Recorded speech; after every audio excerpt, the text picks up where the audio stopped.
Oh man, Guilty Gear Strive is finally here, everybody. I cannot tell you how excited I am for this. I've been waiting for this game for years now, and it's finally here. I got my fight stick ready. I spent some time in train mode, coming up with some combos. I was in mission mode, learning all the mechanics, and now I'm finally ready to go into the lobbies and face off against everyone around the world. And oh.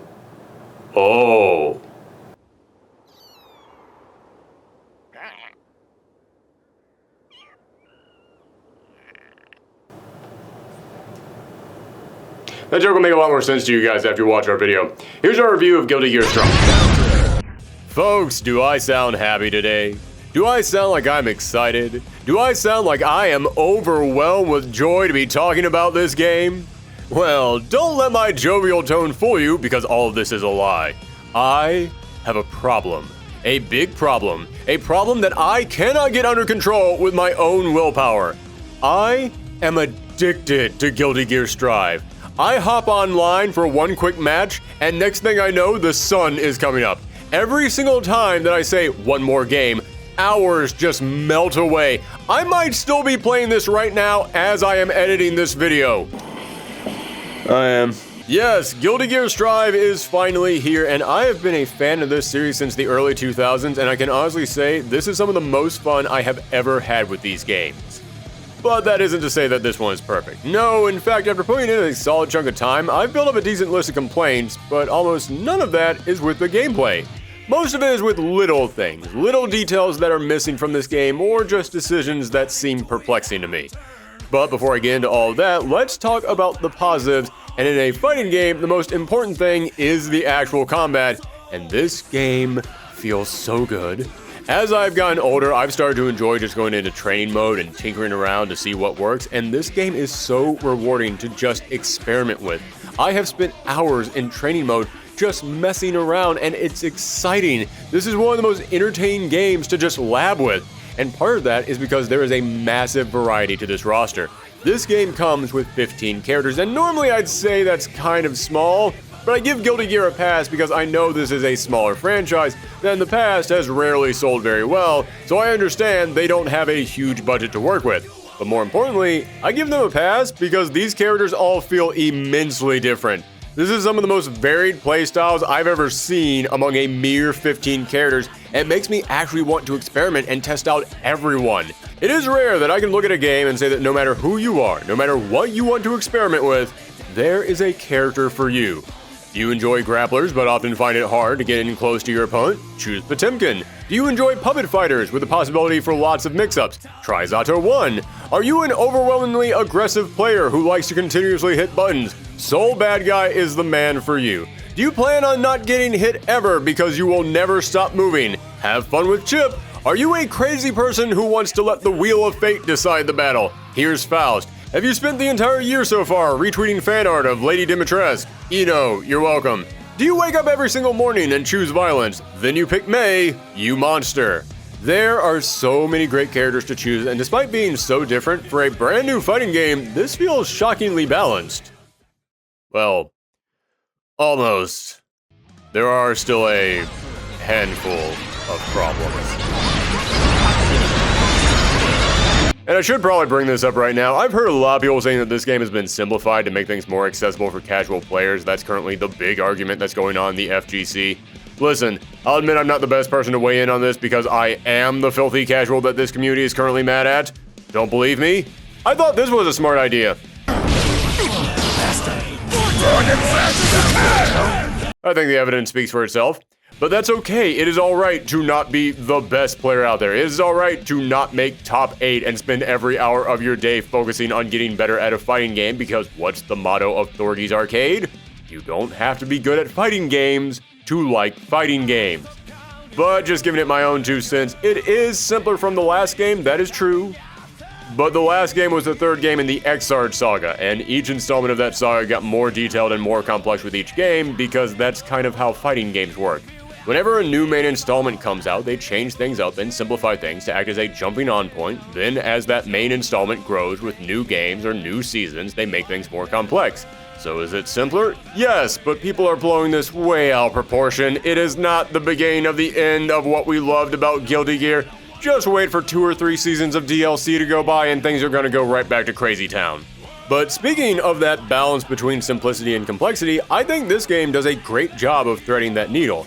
If you know nothing about fighting games and just said, I want to see what all the buzz is about, there are some really simple things that all characters share that will encourage you to experiment with each of them. For example, all characters have a forward punch that acts as an anti-air, and all characters have a universal overhead mapped to the 5th attack button called the Dust Attack, and then they all have a basic slash/heavy slash combo, so no matter who you pick up, you can instantly learn something about them. But when it comes to the precise timing in between each of these hits and knowing how to combo from one thing into another and how hitting opponents at different moments leads into very different follow-ups, that is where this game gets crazy.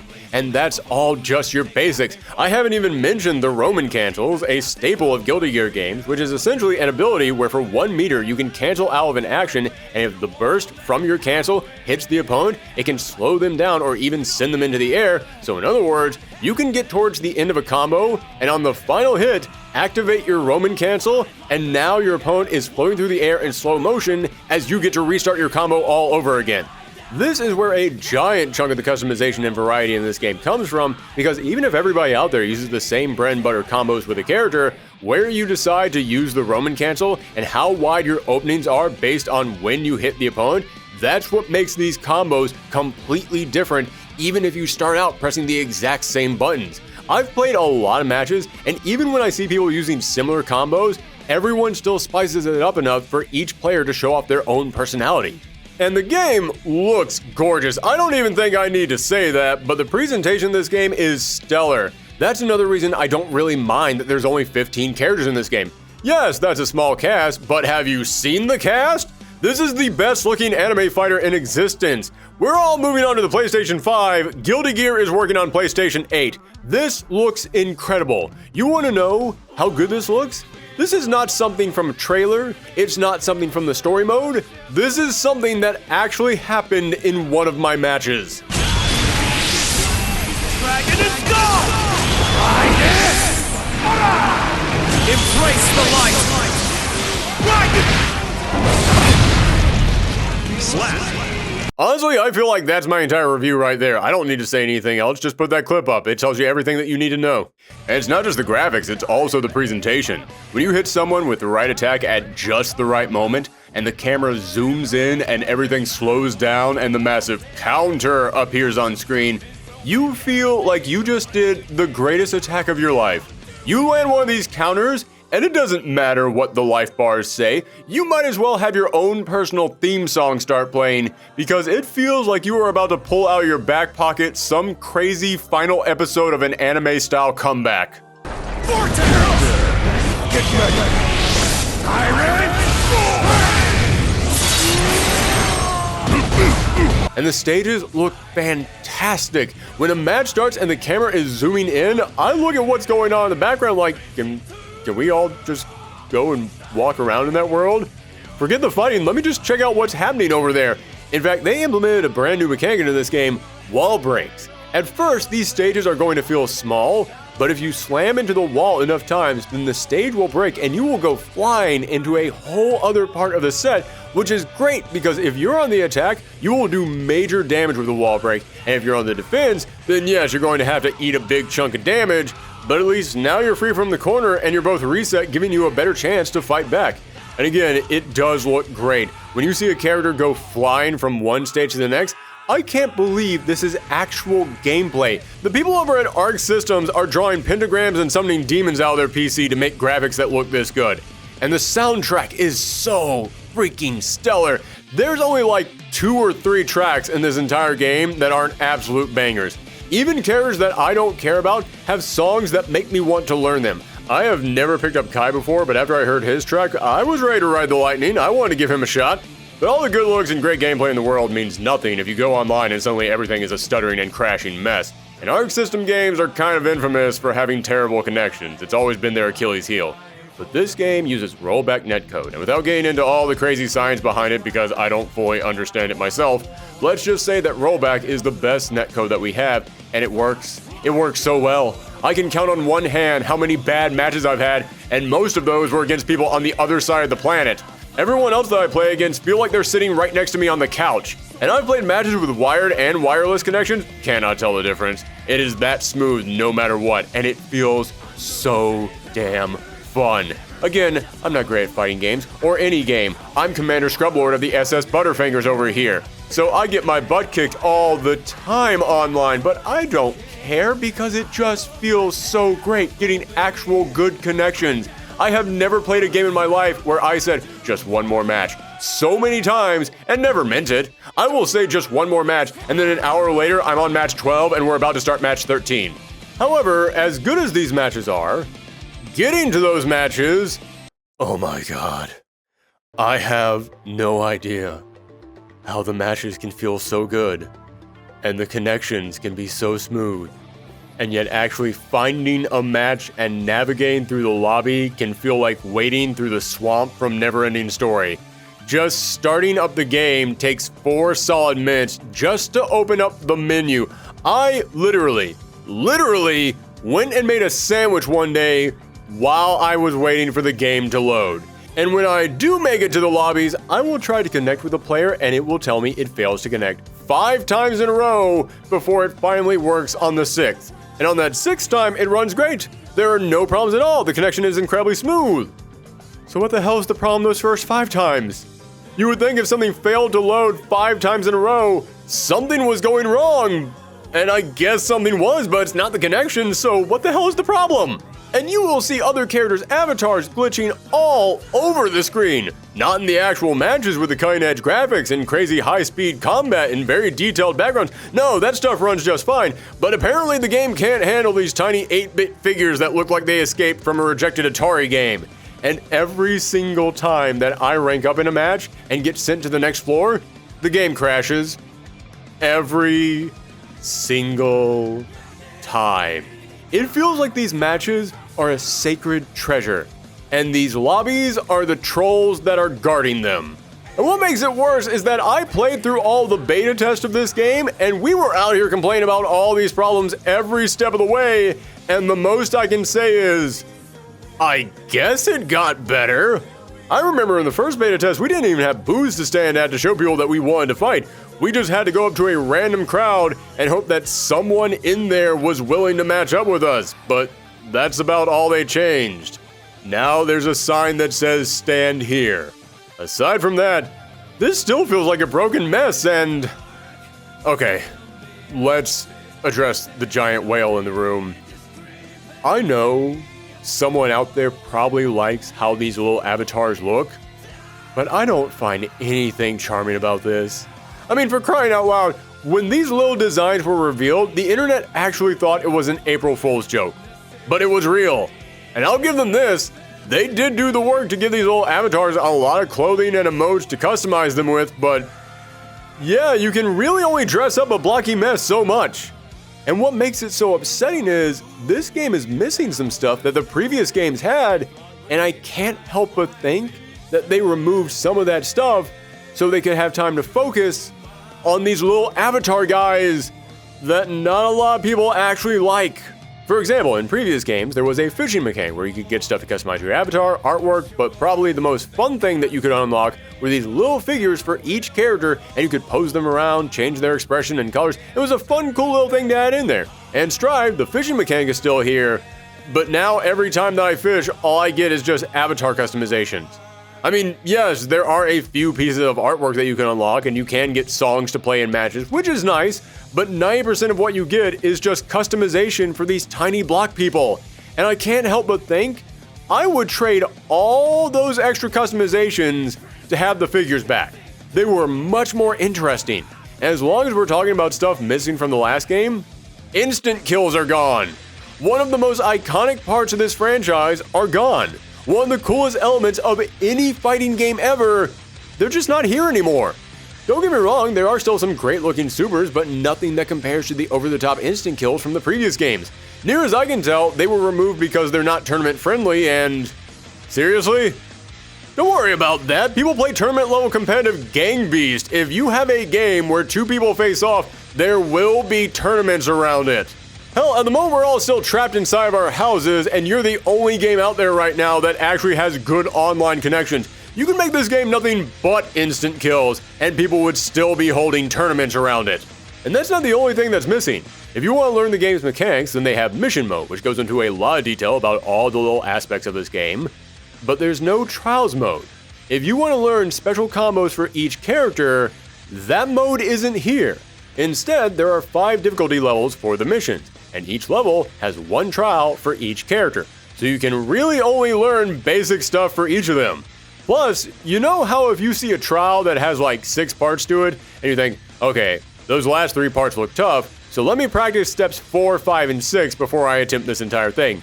Yeah, you can't do that here, because the way that mission mode works is you have to do the mission correct in order, or it stops you dead and restarts the mission.